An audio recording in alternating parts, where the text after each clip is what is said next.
The world will come to know it as cold fusion. Oh boy, it's time for some more Bobbybroccoli. Specifically, the men who promise the impossible, unlimited energy. So, Emperor Palpatine. For those of you who don't know me, I'm Tyler Folse. I'm a nuclear engineer with a little over 10 years of experience in the commercial nuclear power industry. From engineering operations to emergency response. I don't claim to know everything there is nuclear, but I can certainly share some knowledge. Let's see what this is all about.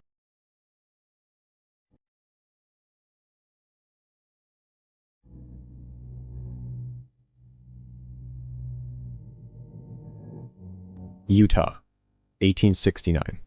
Promontory Summit. Located in the Great Plains almost 70 miles from Salt Lake City. It is the site of a moment in history. The last spike in the first transcontinental railway is being hammered in. There is media abound. Railway Baron Leland Stanford has the honor of hammering in that final spike. The moment he swings that hammer, a message is sent out across the telegraph network. In case you're wondering, back in the 1800s, you had to split atoms using really small hammers. I'm just kidding. Done. Except, he misses his swing. Doesn't matter though. The spike is for show. A hole had already been dug, and the spike was placed into it beforehand. It's also not even full gold. It was iron painted with gold. And besides, right after the famous photograph was taken, they would remove it and put a regular one in after. People would just steal it otherwise. The golden spike is a symbol of the completion of a monumental task.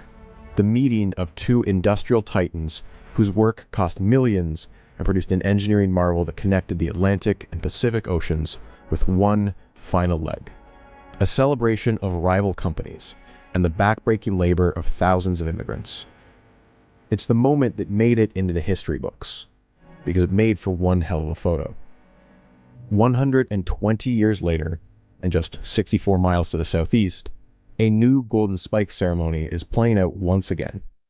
But instead of the Great Plains, we're at the Salt Lake City airport, in a FedEx office. There is a camera crew here. They're filming a grad student, Marvin Hawkins, and he's clutching an envelope. Inside it is the most important paper of his career. He's waiting for someone who will never show up. They had an agreement that they would submit their papers at the same time. Back when FedEx was Federal Express right now. Wow, it takes me back. Back to back. A show of good faith. Marvin doesn't realize it yet, but he's just an unfortunate pawn about to be trampled in a much larger dispute. In about a month, he'd be fired, just months away from getting his PhD. The people he's waiting for right now had no interest in playing pretend nice for the media. This was war now. This was more than a potential Nobel Prize. Their discovery was the solution to the world's energy crisis, the key to eliminate the world's dependence on oil, the resource that was slowly killing the planet. Just days ago, Exxon Valdez had caused the largest oil spill in history off the coast of Alaska. Timing was almost prophetic. Today is Good Friday. Salvation was here, and it had been discovered in Utah. It was time to spread the good word. Subtle reference to Mormonism, I'm sure.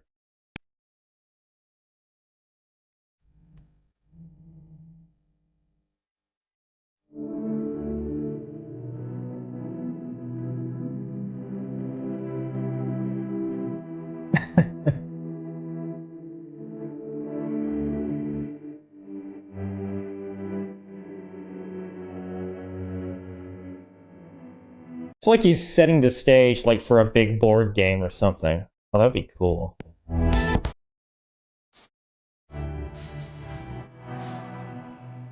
Utah is not exactly the first place you think of when you hear about a scientific breakthrough. Let's be honest here, your mind almost certainly went to the Church of Latter-day Saints. Sure. The state was founded by the controversial religious group while they searched for a promised land to make their own, and they fought with the federal government for decades before they were eventually accepted into the Union.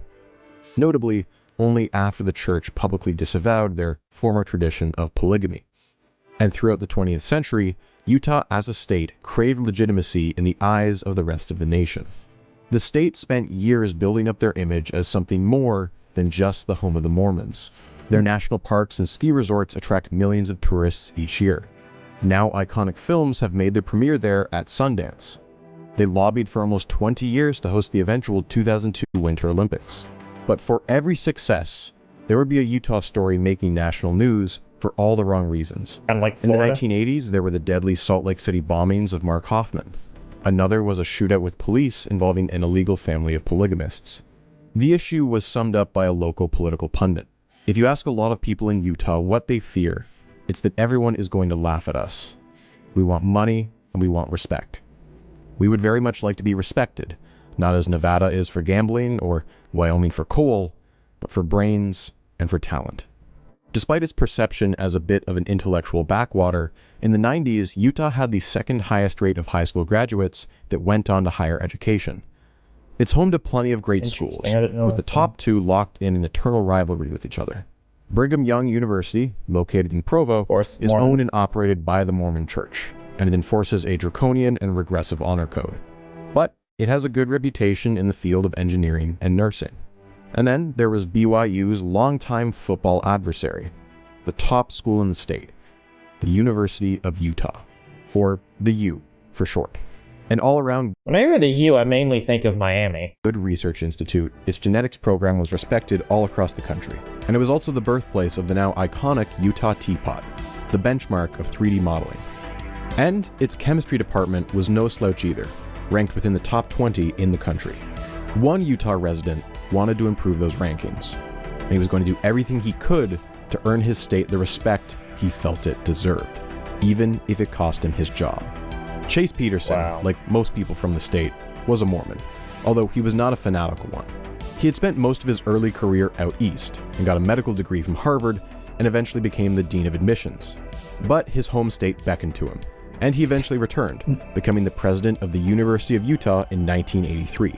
His time out east had taught him how to rub elbows with the wealthy and attract donors, skills he would desperately need as U of U was facing a period of steep decline. State education budgets were being slashed each year as Utah's whole economy slowed, and that meant that Peterson had to cut his school's budget 8 times in just as many years. If he wanted money, he either had to convince the government he deserved it, or he had to make friends in the private sector. And the way you go about that is by making headlines. Back in 1972, a U of U chemist announced that he had invented the first ever X-ray laser. So focusing X-rays like this makes it easier to study nuclear materials at the atomic level under extreme conditions, which enhances nuclear reactor design. Can also use them in the study of plasma, in the case of fusion research, specifically inertial confinement fusion, where they can be used to improve the geometry and precision of hitting the fusion fuel pellet from all angles.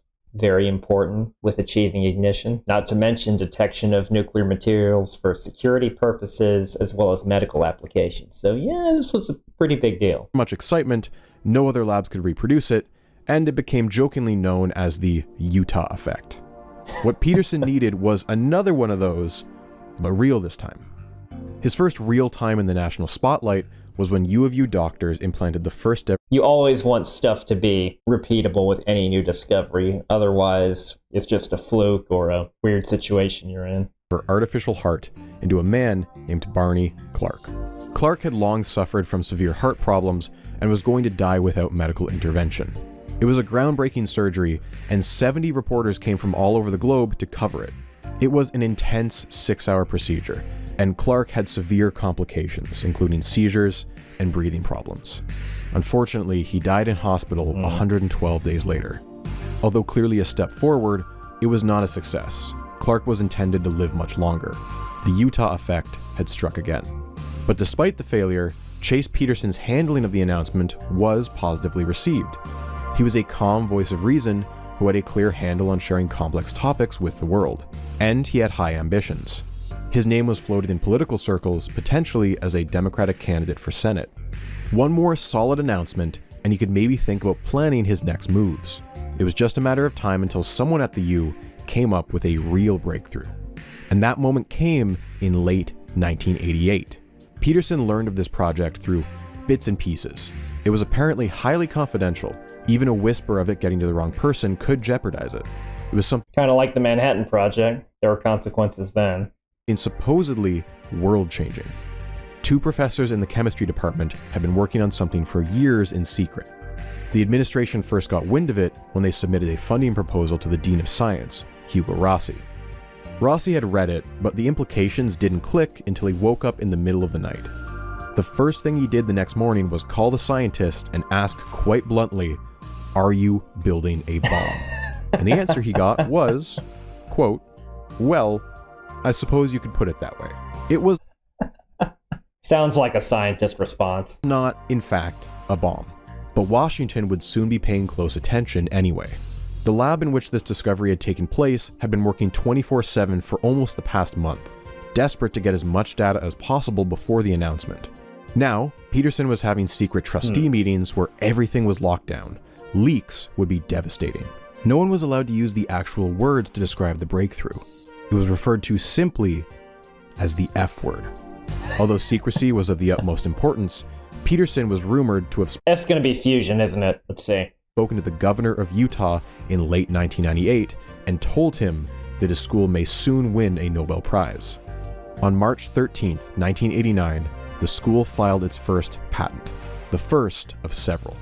By March 16th, Peterson called an emergency meeting with all their lawyers and the two scientists. Peterson and the lawyers were in agreement. The time was now. If they waited any longer, it would jeopardize the patent applications. The two scientists, however, are reluctant, but after a long argument, they are slowly swayed. They realize the gravity of the situation. Years later, Peterson will argue that if they had stood their ground, he wouldn't have forced them to hold the press conference. And yet, the recollection of another attendee was that one of the two scientists was on the verge of tears. Whatever the case, the decision had been made. The press conference was scheduled for 1 p.m. Mountain Time, March 23rd, 1989. The media was given just a single-day advance warning. Campus security is deployed around the chemistry department, locking down access to the basement lab where all of this had started. The room is packed. TV crews capture the whole thing, which will last for a little over half an hour. This is a moment in history. Here we go. First, let's get the news of that scientific breakthrough at the University of Utah. Brian? It's a late story. Thanks very much, Carol and Keith. Good afternoon, everyone. In about an hour, researchers at the University of Utah are scheduled to make an announcement that they revolutionize the way we energize our world. Chase Peterson and his VP, James Brophy, welcomed the journalists to the talk. Peterson, knowing full well his words will be broadcast across the country, makes sure that everyone knows this discovery happened at his school. This university prides itself, Sure, yes, gotta take credit first. whether it be in creative writing, or dance, or chemistry, I or wonder if creative writing has any foreshadowing as to what's about to take place in terms of getting their story made out. genetics, or artificial organs. In a long tradition of intellectual freedom, intellectual excitement, and a willingness to try new ways to solve old problems. Those minds and that knowledge are then dedicated to the benefit of the people of the world generally and to the cultural and economic well-being of the state of Utah specifically. Next, the mic is handed over to our first protagonist, Stanley The protagonist. Okay, I love this. Pons. Well, first of all, let me thank Dr. Peterson, Dr. Brophy for the kind introduction, and further for their strong encouragement and support throughout this entire project.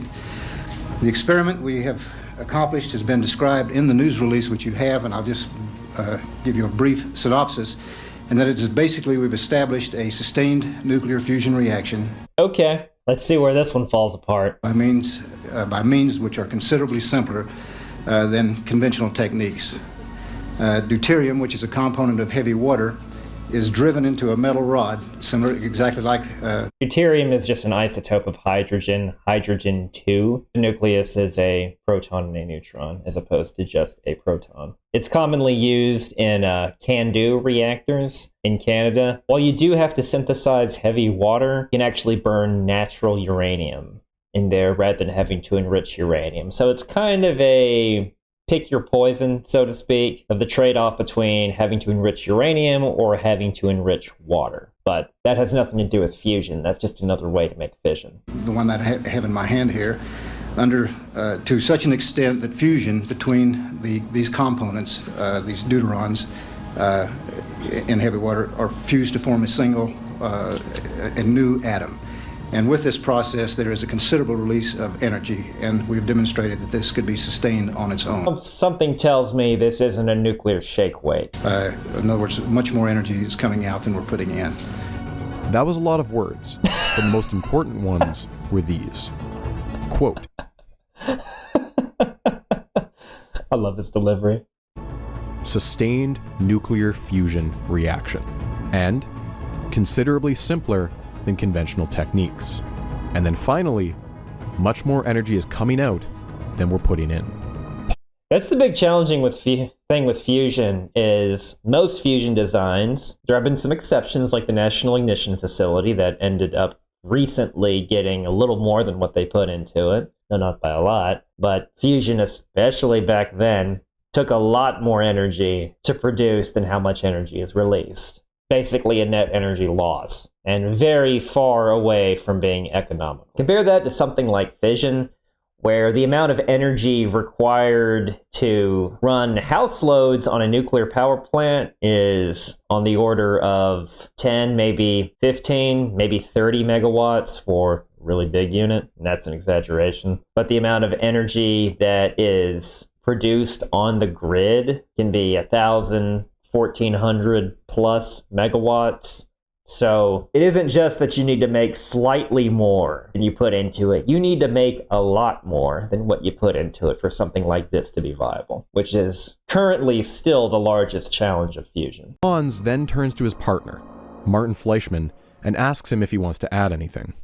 And he has really described the experiment. It is very simple. You drive the deuterons into the lattice, you compress the deuterons in the lattice, and under those circumstances, we have found conditions where fusion takes place. And I mean, as far as simply describing something, you can describe fusion quite simply. You have your fuel, you compress it, you heat it, and you do it for enough confinement time, and there you have it. You have fusion. That high-level simplification also describes what's going on in the sun. Now, the big thing is the sun has all that gravity to keep everything confined and under extreme temperature and pressure, which is why that's easy for what it is. So I'm not denying that that fundamental aspect of fusion is simple, because it is simple. But actually pulling it off is where the challenge is. Can be sustained indefinitely. Now, indefinitely is an emotive word.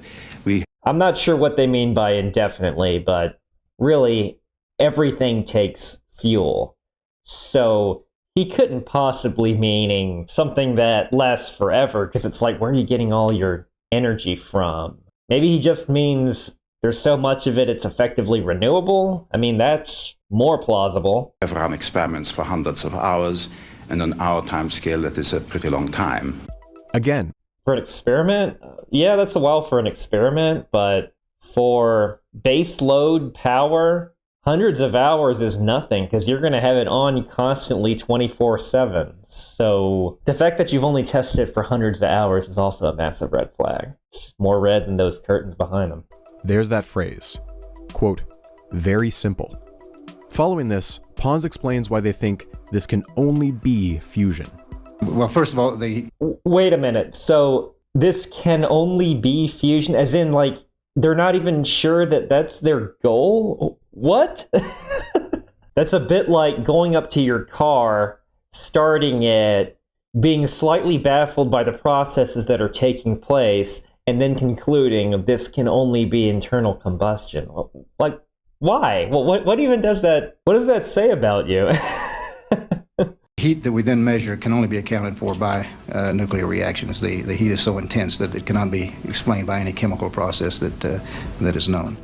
Where are your radiation detectors? Where are your neutron detectors? I would lead with that rather than just talking about heat. Seeing readings on your neutron detectors is the fusion equivalent of pics or it didn't happen. They have some additional evidence too. The other evidence is, of course, that we have direct measurements of neutrons by measuring the gamma radiation which builds up in a tank where one of these cells is under operation. We can measure, have a gamma ray. Okay, That's what I would lead with. Now, maybe I'm too much of a nuclear engineer to take the heat claim at face value, because for all I know, they stuck a space heater in a box or something.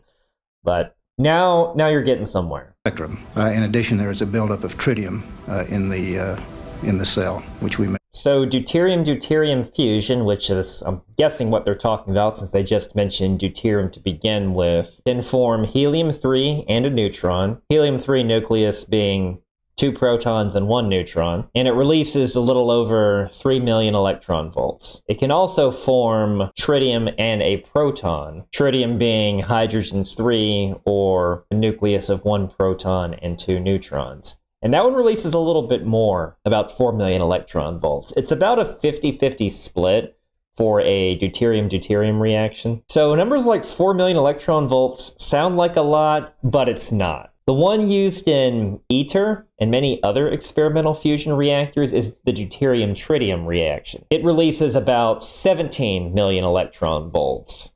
And keeping this in mind, a typical fission reaction of uranium-235, that releases 200 million electron volts. Way more energy. But pound for pound, if you will, because hydrogen and helium are so small, the fusion's releasing more energy. And one appeal of deuterium-deuterium is it's relatively easy to extract from seawater. Measure with a scintillation counter. Radiation. Again. Scintillation counter is a type of radiation detector. The incident radiation hits the detector's tube. It is then converted into light. It is greatly multiplied and amplified, and then it is converted into a readable signal. It can measure things quite a bit more precisely than, say, a Geiger counter that reads everything the same way. This one can give you a full spectrum. A clear sign that this is a nuclear effect. I would think that it would be reasonable within a short number of years to build a fully operational device that could produce electric power or to drive a steam generator. Oh, that would be nice, wouldn't it? But unfortunately, this is me speaking from 35 years in the future saying it would still be nice. So he's at least being reasonable in saying drive a steam generator. Though I like that he said either make electric power or drive a steam generator. Really, the step between making a steam generator and electric power, that one's been around for upwards of 200 years. So that part we got a pretty good grasp on how to do. Fleischmann quite clearly explains that for every 1 watt they put in, they get 4 watts out. We have what? Or a watt? Please indulge me where you're getting these from. Cells now generating in excess of 20 watts per cubic centimeter. In terms of percentages, that's 300% excess heat. This is astounding. Interesting. Now, this really would be a breakthrough. The thing is, though, heat doesn't necessarily get to unlimited by itself. Because in the previous example I talked about with fission, how much house loads are compared to what's produced on the grid can be as much of a difference as a factor of 100. So that by itself is cool, and not to be too dismissive, that right there isn't unique. It's more a functions of how to operate on its steam cycle. I mean, you could say the same thing about coal or natural gas for that matter, but they just have all of the ill pollutant effects as well. If I might just add, it is clear, it has been clear for 3 or 4 decades that the promise of virtually unlimited radiation-free energy. Radiation-free. Okay. It produces less harmful fission products than nuclear fission reactors. But as I just said, you produce neutrons. You also produce tritium, which is radioactive. Neutron activation can occur. Neutron can hit aluminum, for instance, turn stable aluminum-27 into aluminum-28, which is radioactive. Other radiation can be emitted in the form of X-rays or gamma rays. So don't say no. It's less than fission products in terms of gross radioactivity. Though I will say how dangerous fission products are has been overstated. Yes, obviously they need to be treated, but that's the topic for another video. Don't say zero. That can get you in a lot of trouble with the regulator. Is something that is worth spending perhaps billions of dollars on. We would also like it to come to the... Like that, he's immediately asking for billions, not just say worth investing in. That's a good sign. To the benefit of the economy of Utah. That's not always easy to guarantee because ideas aren't contained by borders. My state, my school, my idea. Put it right here. Cool. But perhaps ownership and patents are. The conference has one very brief mention that a peer-reviewed paper has been submitted. It has... Ooh, that's ugly. Talking about that Utah effect earlier, not yet been published. If you were only paying attention to the tone of their voices, you might think that this was something as mundane as the renaming of a campus building, not the unveiling of a world-changing technology. Rumors leading up to the conference said, I'm not paying attention to the mundaneness, it's more of the incredulity of what they are saying, that any number of prominent politicians would personally attend, including the president, the vice president, or UK prime minister, although none of these were true. But the existence of such rumors conveyed just how monumental this announcement was. One politician did make a small appearance. The Utah governor had sent in a written statement to be read. As a devout Mormon, he linked the discovery with the famous words of Brigham Young. This is the place. Miracles happen in Utah. I never thought I would be watching a nuclear video talking about the link between Mormonism and nuclear fusion. The internet's an interesting place. Utah. It is here where mythology is born. This was a rags to riches story. That word's probably going to cut both ways, mythology. Was the University of Utah. It wasn't some elite East Coast university. This wasn't MIT, this wasn't Harvard. This was two relatively unknown or one of those schools where they fake elements. Again, another video. Guys from Utah that had just upended physics. Two pioneers who boldly went against the scientific paradigm, gambling on a risky idea that never should have worked. Stan and I thought this experiment was so stupid that we financed it ourselves, and I think it would be fair to say that we've burnt up about $100,000 in the process, so it's not that cheap, and this is just a kitchen experiment, so if you scale it up, we could burn up a few $1 million further. Where are they in terms of watts or megawatt? Are they just talking 4 watts? I mean, orders of magnitude are important where I can't really say one way or the other if $100,000 is a lot of money in this particular case, in terms of what they actually did. Quickly, too. Stanley Pons and Martin Fleischmann are not remembered in the most positive light today, for reasons you'll soon come to understand. But one trap their critics sometimes fall into is underplaying their achievements prior to March 23rd, 1989. I think it's important to make clear that among their peers, Pons and Fleischmann were well-respected and productive scientists. That's what makes their fall from grace all the more tragic. One thing that comes across even in just these short clips is that Stan Pons is not very comfortable speaking in front of crowds. He stumbles over some of his words and trails off at the end of sentences. That's okay though. That's not by all means a requirement to be good at what you do, especially if it's a physics experiment. That part doesn't bother me at all. Fleischmann is much more confident, and his jokes get laughs from the audience multiple times. The Rubbermaid basin is for lecture presentations because we want to have the punchline that we paid for it ourselves and we couldn't actually pay for very much. Basically, this has been described as a kitchen-type experiment. How do you feel knowing that you can do in a kitchen what other researchers can do with $500,000 at large scientific... It's a pretty big kitchen. That confidence comes from experience. There's a bit of an age gap between the two men. Fleischmann is 61 here, and Pons is just 46.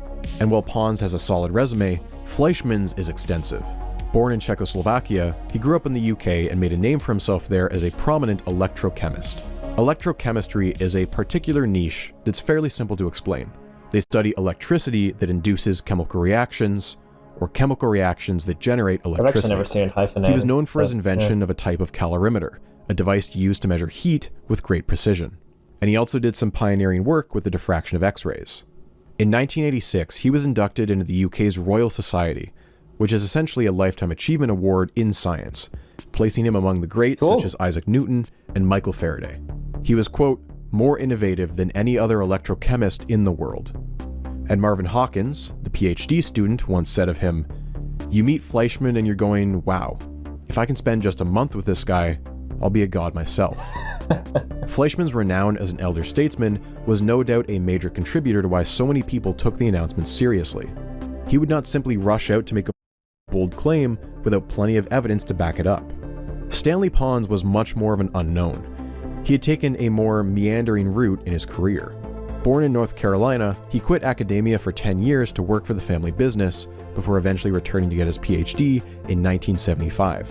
And he earned it at Southampton, which is where Fleischmann became his mentor and eventually his friend. After hopping around a bit, he landed himself a professorship at the University of Utah.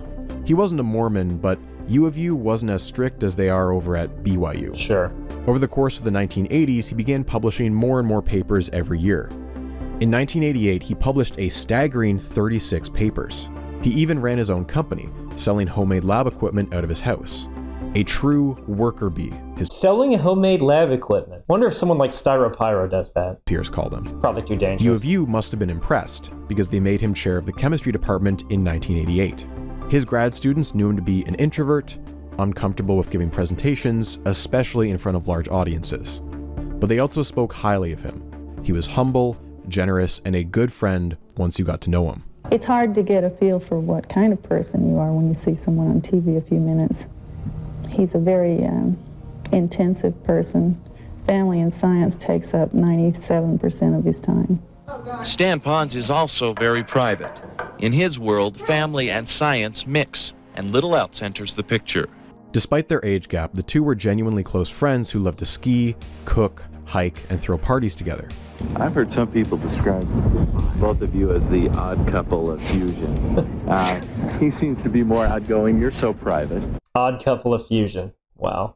Yeah. Does that fit? I think so. By the mid-1980s, Fleischmann was effectively retired, but he had set up an arrangement where he'd split his time between his labs in the UK and visiting Pons at U of U as a visiting researcher. The duo's dynamic was very obvious. Fleischmann was the ideas man, and Pons was the one who tested the ideas out. Before this historic day, they had published close to 30 papers together. Fleischmann, who's based in England, has spent 4 months each year at the university on the project. In between, both men rack up $400 a month phone bills. Chase Peterson told a CBS reporter later that day that this research may win Pons and Fleischmann a Nobel Prize. Although they never actually say these words in the announcement, the world will come to know it as cold fusion. Oh boy. So this is a theoretical form of fusion that doesn't have any evidence that it exists, that would occur at a low temperature, as in room temperature. Though you could argue that the sun is a relatively cold form of fusion compared to the conditions we need fusion to occur on Earth, since it's a meager 15 million Kelvin as opposed to the 150 plus that's required on Earth, but I digress. But let's say it was real. It would be a lot cheaper than hot fusion because you don't need to create the extreme conditions. But no, it just hasn't. I don't know this exact story, but we can surmise by the lack of mass-produced fusion today that it didn't work out. But the very idea, overcoming the Coulomb barrier and allowing the strong nuclear force to take over, requires a lot of energy. And it doesn't seem plausible doing that at room temperature. So you're literally overcoming a really strong magnet that gets stronger as you get close to it. And if you get it just close enough to allowing the strong nuclear force, which is stronger at very close range and under specific geometric conditions, to take over and pulls you in. It's a bit like enough energy to leave the Earth and go off into space, and then getting close enough to, say, the moon, where the moon's gravity could take you the rest of the way there. But it's much, much harder because the forces involved on a minuscule scale are so much big. But that's the big one. I'm sure as we get deeper into this story, other issues will emerge. Maybe they can pull it off with a neonavium reaction, along with some fairy dust. Even if you have no idea what it means, you very likely heard those two iconic words before. Marvin Hawkins, the group's PhD student, recalls Fleischmann telling him that everything was going to change after that day. For the better or for the worse, he didn't specify. But Hawkins realized soon that it was going to be for the worse. This press conference should never have happened. Pons and Fleischmann had wanted an extra 18 months before going public. Pressure outside their control had forced their hand. There had been a leak, and so against their better judgment, they gave a press conference that doomed their careers and forever tarnished their reputations. I had a feeling there was some sort of other force pushing them in this direction, and I'm not talking about the Coulomb force. I think that's going to do it for part 1 of this video. Please stay tuned for part 2. I am curious where this is going to go.